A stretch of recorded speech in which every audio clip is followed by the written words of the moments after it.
As Russian soldiers die in droves on the front lines, Putin is hiding away in secret offices all over Russia.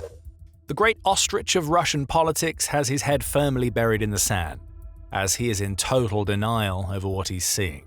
While the Kremlin admits that the Ukraine war is lost, Putin remains the only Russian who seriously believes that Russia can win. This isn't reality. It's a delusion of Putin's own making that persists even as Ukraine does something so gigantic that every plan that Russia has is crumbling. Right now, Ukraine has a massive advantage on the battlefield, and it's all the result of the technology that Ukraine has brought to the fore ever since Putin launched his invasion: drones. Specifically, Ukraine's middle-range drones are wreaking havoc on Russia's forces by striking behind the front lines. This in turn ruins Russian logistics, takes out command and control centers, and stops Russia from launching attacks against Ukraine from its rear.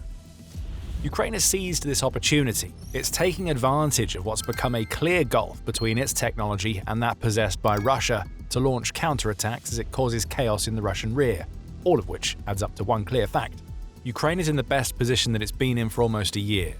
That's according to Ukraine's President Volodymyr Zelensky, who said on April 3rd that intelligence provided by UK sources has revealed that the frontline situation in Ukraine right now is as good for Ukraine as it has been for a long time.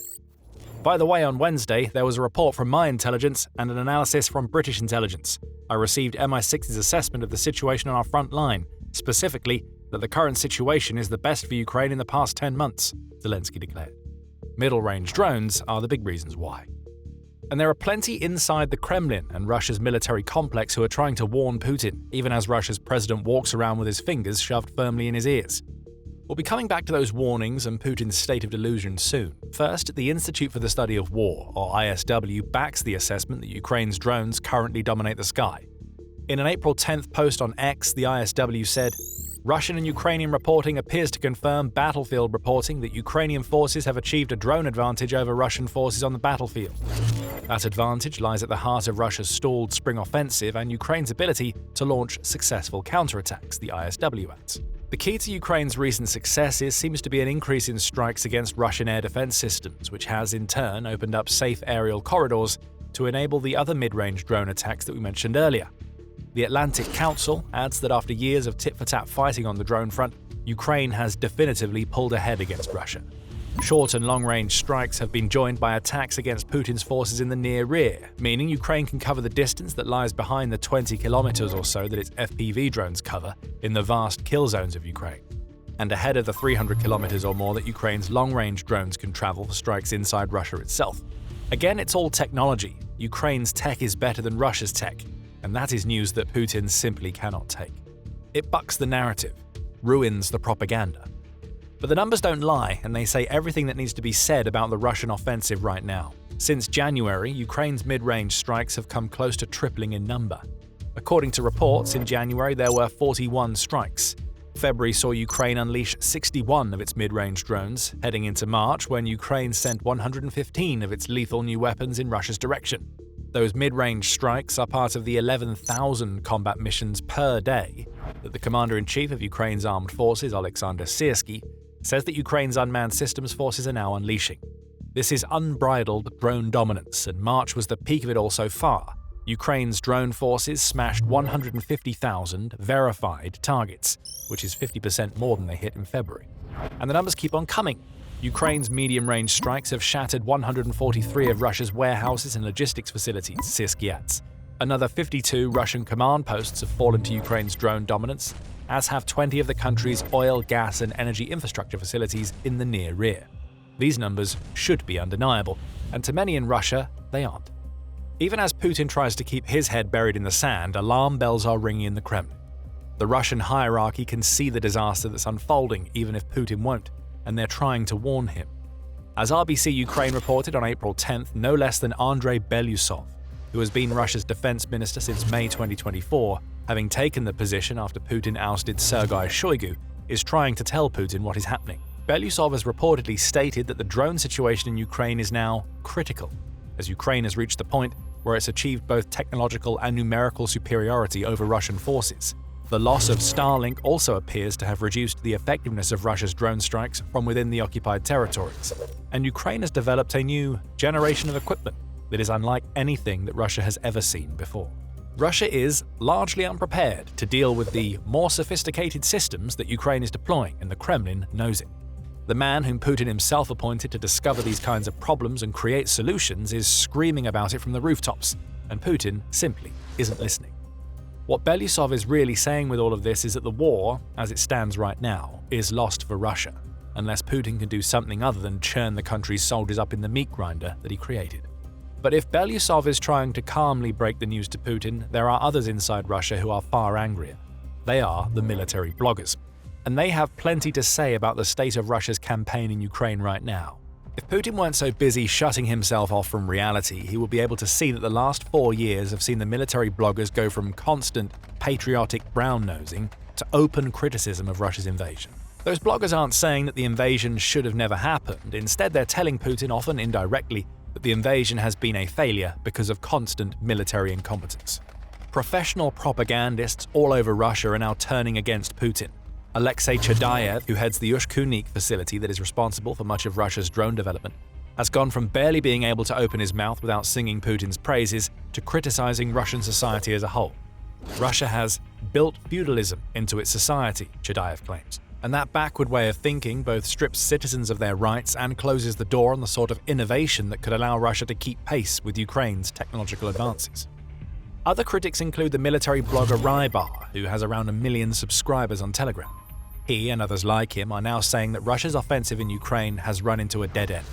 They're rallying against the possibility of mobilization, claiming it will be pointless in the current circumstances, and they even accuse Putin's generals on the front of hiding reality from him, all so that the Russian president can continue to sail lost in his sea of delusion. Tactics, commanders, and the very version of Russia that Putin has built are being openly criticized by Kremlin cheerleaders. Those cheerleaders aren't doing this out of malice toward Putin. His authoritarianism is what keeps them in business. What they want is for Putin to accept the realities on the battlefield and perhaps realize that tactics that have resulted in over 1.3 million casualties so far, and many more to come, didn't work then and definitely won't work now that Ukraine's drone advantage is so extensive. Things have already started to shift for Russia. But the situation has escalated even further. As Ukraine presses its technology advantage on the front, it's doing the very same thing in the rear. Defense is as effective as offense for Ukraine, and we're going to explain exactly what that means in a moment. Before we do, this is a quick side note to let you know that you are watching The Military Show. There's a lot more where this type of analysis comes from, so subscribe to the channel to make sure you never miss a video. On the defensive front, Ukraine's drone advantage is becoming as critical as its offensive advantage has become. Ukrainian interceptor drones, which are cheap and extremely effective, are taking out more of Russia's long-range attack drones than ever before. Again, the numbers don't lie. Ukraine intercepted 2,975 of Russia's drones in January. That number rose to 3,679 in February. Then it shot up like a rocket. March saw Ukraine take 7,674 of Russia's drones out of the sky before they could do any sort of damage, the ISW reports. Don't underestimate the importance of this particular battlefield evolution. The main reason why Russia launches so many drones at Ukraine is so it can achieve precisely what Ukraine is doing right now against Russia's forces. Shaheeds are supposed to shatter Ukraine's infrastructure. They destroy military targets, terrorize civilians, and break energy networks.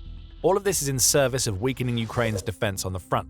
But now, as Ukraine's interception rate rises and Russia can find no answer for the technological advances Ukraine has brought to the battlefield, all of that is slipping away. Ukraine is cracking Russia's rear. Russia is failing to do the same to Ukraine. And what has Putin's response been to all of this? He merely leans into the false Ukraine war narrative while acting as though Russia is still acting from a place of power. We have seen this as recently as April 7th, when faced with the news that Ukraine has blown past Russia on the drone technology front. Putin hasn't done anything substantial to address the problem. He certainly isn't changing Russia's tactics. Russia lost 1,440 soldiers in the 24 hours leading up to April 11th alone, so the cannon fodder is still being served up to Ukraine's drones on a platter. No, all Putin has been able to muster as a response to all of this is to shoot off a limp warning to the Baltic states, which he believes are aiding Ukraine in its long-range drone campaign against Russia.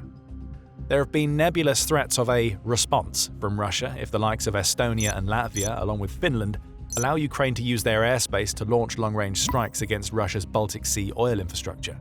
Ukraine has been doing a lot of that. Russia's 2 main Baltic ports were shut down in late March and into early April as Ukraine's drones hit them over and over again. But this is all that Putin can do.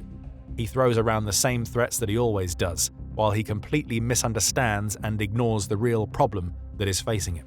It's not that the Baltic nations are helping Ukraine out that Putin has to worry about. His own purposeful delusions are a far bigger problem.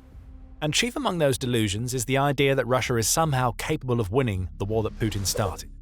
On April 9th, Robert Fox, who is the defense editor at UK outlet The Standard, laid out Putin's refusal to accept reality. They are striking in depth into Russia, and it's causing real damage, Fox says of Ukraine, before adding, but the problem, while this is getting into the Russian papers about the damage that's being done, Putin himself is in complete denial about this. There it is. Even as Russian media, the country's military bloggers, and even his own defense minister warn him, Putin is refusing to listen to anybody. He is fast becoming the only Russian who believes that this war can still be won, even as the Kremlin itself is telling him that the situation in Ukraine is critical. The question now is, how long can Putin stay in denial as everything around him collapses? In March, Russia's monthly casualty rate rose by 29% to reach a record-breaking 35,351, with 96% of those casualties being caused by drones. The same month also saw Russia break its record for the most casualties in a single day in 2026, when it lost 1,710 soldiers on March 17. But we know that death on the battlefield won't register with Putin, even when the numbers are so high. He treats his soldiers like cannon fodder, so they're pretty much doing what he expects them to do. What may just get Putin's attention is Ukraine's antics in Russia's Baltic ports. An expected windfall of almost $1 billion created by the surge in oil prices that has come in the wake of Operation Epic Fury in Iran has been snatched out of the Kremlin's grasp due to those Baltic drone strikes. Putin is even getting warnings from his enemies that it's time to stop a war that he can't win. France's Minister for Europe and Foreign Affairs, Jean-Noël Barrot, told Putin exactly what he faces when the European Union announced a new raft of sanctions back in March. That's the reality, so Vladimir Putin has to face facts. The war of aggression in which he plunged his country at the risk of draining and discrediting it must stop. It's a strategic, political and economic failure that must end now, Barrot says as he highlighted Russia's failings not just in Ukraine, but everywhere in the world. In Africa, Barrot says, the European Union now invests 200 times more than Russia. That's a sphere of influence that is slipping away from Putin. The losses of Nicolas Maduro, Ali Khamenei, and Bashar al-Assad in Venezuela, Iran, and Syria, respectively, have dealt even more blows to Russia's global influence. Putin is collapsing on the global stage, as well as in Ukraine. Surely, Putin has to start listening to somebody.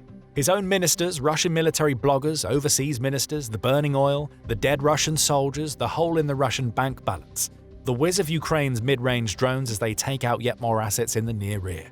At least one of these things has to be able to break through Putin's denial, to make him realize that whatever victory he had once envisioned for the Ukraine war is now impossible. You'd like to think so, wouldn't you? But Putin is still locked up in his delusion, and it's leading him to take actions that seem like they come from a position of power to him, but are actually signs of desperation for everybody who is paying attention to Russia's many failures in Ukraine.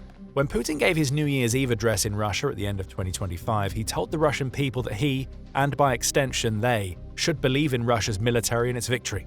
That was around the time that Russia was pretending to capture territory that it didn't hold. As 2026 has gone on and Ukraine's drone advantage has become clearer, Putin continues to try to hold together the crumbling narrative of an inevitable Russian victory. We saw that toward the end of March, which, as you may remember, was a record-breaking month for Russian casualties in 2026. Putin responded to the sheer scale of death that his antiquated tactics have caused among his own soldiers by delivering Ukraine a 2-month deadline to get out of the Donbass. What happens if Ukraine refuses? Russia will attack and win, somehow. Just how Russia is going to do that when the spring offensive that Russia launched in March has made no real gains, and Ukraine is wrecking the Russian rear with mid-range drones, is anybody's guess. Speaking of that offensive, March 25th saw United 24 media sum up how it's really going for Putin. It noted that Ukraine had wiped out a week's worth of Russian recruits in just 3 days, with those exploits being highlighted by the record-breaking 1,710 casualties in one day that we mentioned earlier. This is the reality of the spring offensive, a messy massacre of Putin's patsies as they get battered on the front and in the rear. But how could they expect anything better? In addition to this denial and delusion, Putin is engrossed by an unhealthy paranoia that could well mean that he has no real idea about what is happening on the front. This is a man who doesn't use a cell phone or the internet, as Business Insider revealed in a 2023 expose that also saw it claim that Putin will only take battlefield updates if they're delivered by members of his closest circle. Putin has created an information vacuum around himself, and anybody who tries to penetrate that vacuum tends not to last too long around him. Uh-oh, Mr. Belousov. Perhaps you shouldn't have been so forthright about Russia's drone technology position. A fall from a window might be in your future. Or if you're lucky, a trumped-up corruption charge from the very man who encourages corruption throughout the Kremlin. There are even more rumors that Putin has resorted to asking Russia's oligarchs to directly fund the Ukraine war, though Politico reports that Putin has denied these rumors. Still, that would show that he has at least some sort of understanding of how badly the war has failed. Russia shouldn't need to ask for more money for a military undertaking that was supposed to be over in days, but it's been 4 years, and things are only getting worse for Russia.